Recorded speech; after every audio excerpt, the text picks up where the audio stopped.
Seorang oknum HRD PT IMIP Morowali dipecat usai videonya saat membentak calon karyawan baru di perusahaan industri nikel viral di media sosial. Ia membentak karena calon karyawan baru itu merokok di dalam ruangan yang dilarang untuk merokok. Videonya saat marah-marah kepada calon karyawan baru itu pun menjadi viral di media sosial. Calon karyawan baru ditegur HRD karena merokok di dalam ruangan, memohon kesempatan kedua untuk mengikuti tes, demikian keterangan video yang beredar.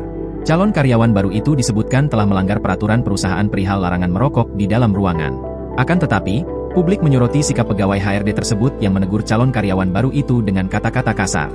"Kamu gak layak kerja di sini, kamu dah jadi sampah di sini tahu gak?" ujarnya. Lantas siapakah sosok oknum HRD yang kini tengah jadi sorotan tersebut? Ternyata, oknum HRD PT IMIP itu bernama Zen Isa Kresna. Berdasarkan data di akun LinkedIn-nya, sebelum menjadi HRD, Zen Isa Kresna sempat menduduki posisi sebagai Learning and Development Specialist di Eternal Tsingshan Group Indonesia, perusahaan asal Tiongkok yang ikut beroperasi di IMIP.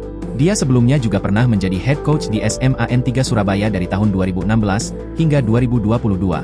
Sementara itu, setelah video tersebut viral, oknum HRD PT IMIP Morowali itu akhirnya juga meminta maaf. "Perkenalkan, nama saya Zen Isa Kresna. Saya dari Departemen HRD Perusahaan ZHN. Saya adalah orang yang viral pada video belakangan ini," kata oknum HRD tersebut dilansir dari akun Instagram terang_media, Minggu, 23 Juni 2024. Zen Isa mengaku meminta maaf karena sudah membentak calon karyawan baru itu. HRD itu juga menyampaikan permohonan maafnya kepada PT IMIP Morowali, khususnya perusahaan ZHN atas perilakunya itu. Zen Isa nampak ditemani oleh calon karyawan baru yang dibentaknya pada video tersebut. Sementara calon karyawan yang dibentak itu bernama Imade Diana. Menanggapi permintaan maaf Zen tersebut, Imade juga meminta maaf kepada HRD itu lantaran telah melanggar peraturan perusahaan terkait larangan merokok di dalam ruangan. Setelah video itu viral, Zen Isa Kresna dipecat buntut aksinya meneriaki calon karyawan yang kepergok merokok dalam ruangan dengan kata sampah.